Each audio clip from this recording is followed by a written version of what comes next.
బతుకులు బుగ్గి మార్కాపురం శివారులో టిప్పర్ను ఢీకొన్న travel bus 5 నెలల పసికందు సహా 14 మంది సజీవ దహనం, 29 మందికి గాయాలు, గుర్తుపట్టలేనంతగా కాలిపోయిన మృతదేహాలు, DNA పరీక్షలు చేయించి బంధువులకు అప్పగించేందుకు ఏర్పాట్లు, మృతుల కుటుంబాలకు 5 లక్షలు, క్షతగాతులకు 2 లక్షల పరిహారం, ముఖ్యమంత్రి చంద్రబాబు ఆదేశం. ఘటనా స్థలానికి మంత్రులు అనిత, రాంప్రసాద్ రెడ్డి.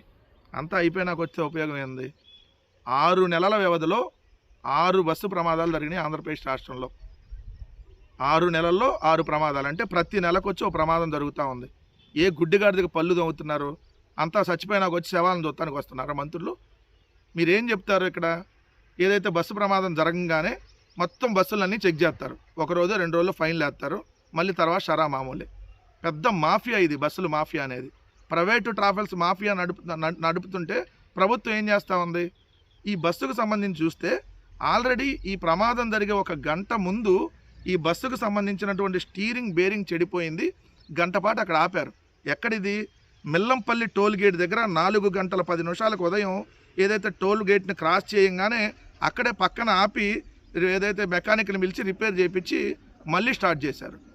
అంటే ఈ బస్సుకు ఫిట్నెస్ లేదనే కదా అర్థం. మరి ఫిట్నెస్ లేనటువంటి బస్సు ఎలా రోడ్డెక్కింది, ఎలా తిరుగుతుంది? ఇంకొకటి ఇక్కడ చూస్తే డ్రైవర్ నిర్లక్ష్యమే ప్రమాదానికి కారణం అని చెప్పి ఇంతకీ బస్సు మార్గం ఎందుకు మారింది? ఈ బస్సు తెలంగాణలోని కోరుట్లలో నుంచి బయలుదేరింది.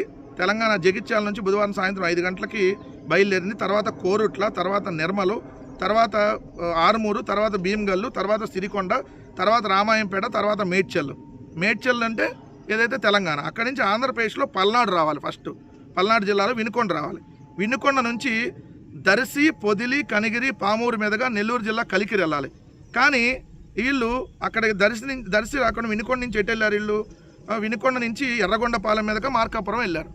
అంటే ఎందుకు వెళ్ళారు? అసలు ఈ బస్సు ఏదైతే ఎక్కడ పడితే అక్కడ జనాలను ఎక్కించుకొని వాళ్ళు ఏ రూట్లో వెళ్ళాలా ఆ రూట్లో వెళ్లకుండా వేరే రూట్లో జనాలు దించడానికి వెళ్ళింది. అంటే ఇది ఫస్ట్ ఆ బస్సుకు సంబంధించి ఏదైతే పాటించాల్సినటువంటి నియమాలు పాటించలేదనేది ఒకవైపు. రెండోది వచ్చేటప్పటికి అంటే ఇక్కడ రవాణా శాఖ నిర్లక్ష్యం. ఫస్ట్ పాయింట్ అంటే ఫిట్నెస్ లేకుండా 9 సంవత్సరాలుగా ఈ బస్సుకు ఒక చలానా కూడా వేయలేదంట. అంటే అధికారులు ఏ విధంగా లంచాలు తీసుకొని ఇట్లాంటి బస్సులకు పర్మిషన్ ఇస్తున్నారని అర్థం కావట్లా. చలానా వేయలేదంటే 9 సంవత్సరాలుగా ఇది ఇట్లాంటి బస్సులకి. రెండోది వచ్చేది ఈ హరికృష్ణ ట్రావెల్స్ అనేది చాలా వివాదాస్పదమైనటువంటి ట్రావెల్స్.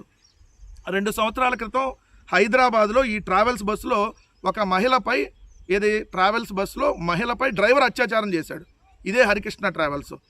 మరి ఇట్లాంటి బస్సు ఇలాంటి ట్రావెల్స్కి